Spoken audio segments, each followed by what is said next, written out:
All right, joining us on Skype from Abuja is Dr. Kabir Adamu, Security Risk Management Specialist and Managing Director of Beacon Consulting Limited. It's nice to have you join us this morning, Dr. Adamu. Now, the issues in southern Kaduna has been of great concern to government and all Nigerians as well. As of now, we have not seen much of arrests made. We've not seen much of the toning down of the killings in southern Kaduna. What do you think is responsible for this prolonged risks and security challenges in southern Kaduna? There are a lot of factors, Mike, Veronica, but I think the most obvious one is the distrust, long-running distrust between the communities that are living in southern Kaduna. Part of the reason for that mistrust is related to the land policy by the Kaduna State government, the past government exists and the current government. There are several other factors tied to this. I always mention the ungoverned spaces that exist in southern Kaduna and other parts of Kaduna, forested parts, mountainous areas that don't have government presence, where this criminal element, bandits, and name them, live. The other element is politics.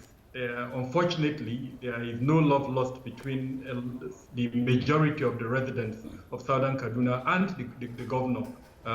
History speaks about this. Just before the 2019 elections, we know that both sides sort of stuck their foot to the ground, and it's very possible that there are saboteurs who are taking advantage of this no love lost between residents of southern Kaduna and the governor. All right. All right, Dr. Kabir, if I may interrupt your line of thoughts. The primary purpose of government, any government, is to ensure the security of lives and property.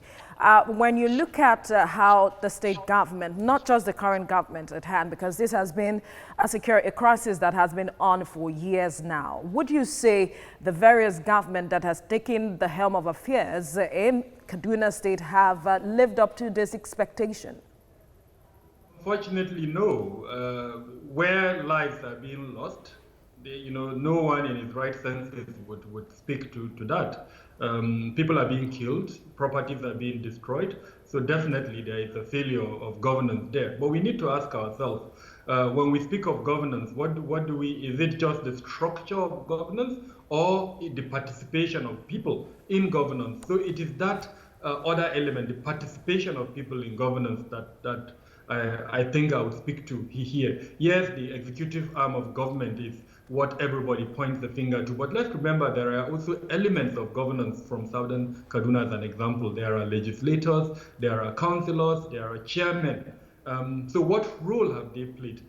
Several studies, including one conducted by my own consultancy, have proven that there are militias, ethnic militias, and to an extent religious militias that are armed by certain elements within the environment who, for one reason or the other, are using those ethnic militias to propagate this type of violence. And it's until we address this major fact through the criminal justice system.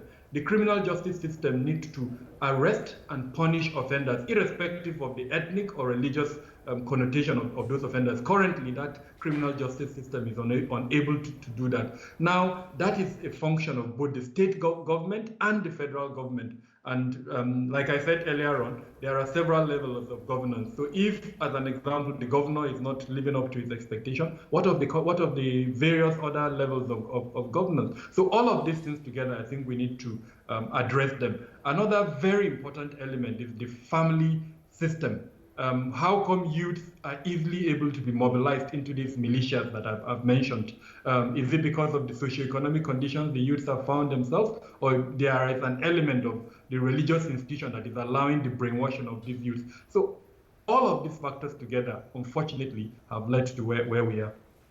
All right, would you share with us what do you think is peculiar about southern Kaduna that this crisis has been on in that region for a long time? Like Veronica, my colleague, said, this has even been there before the current governor came in. What is peculiar about the southern region or southern region of Kaduna that there's always an orphan crisis there?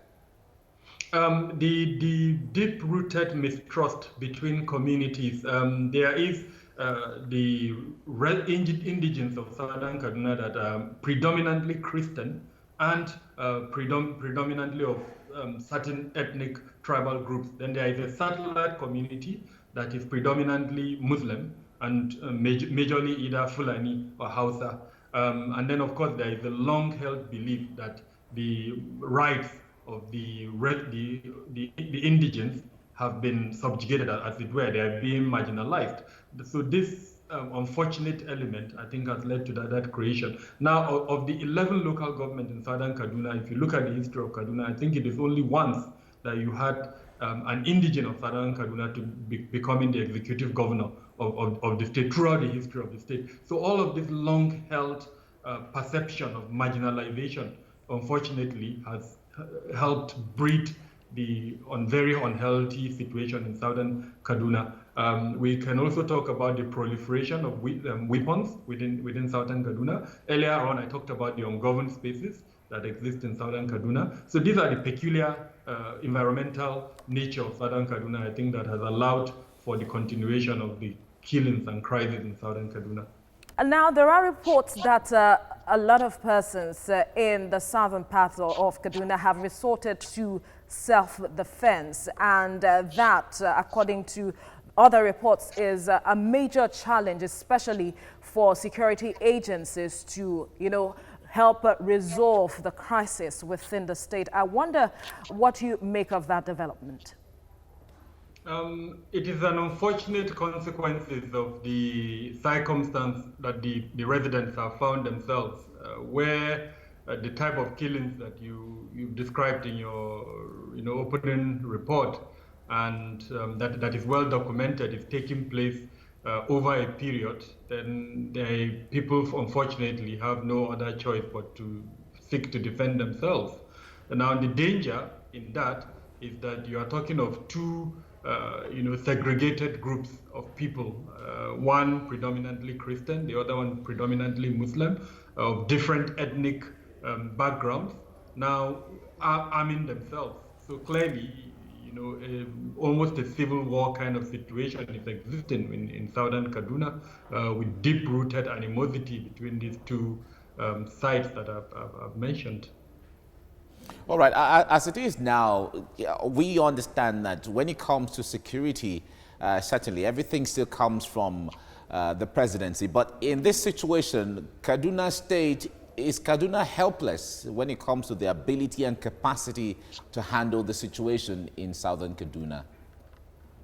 Mike, frankly, and I stand to be challenged on this, I doubt if there is any state in Nigeria that has the security deployment of Kaduna.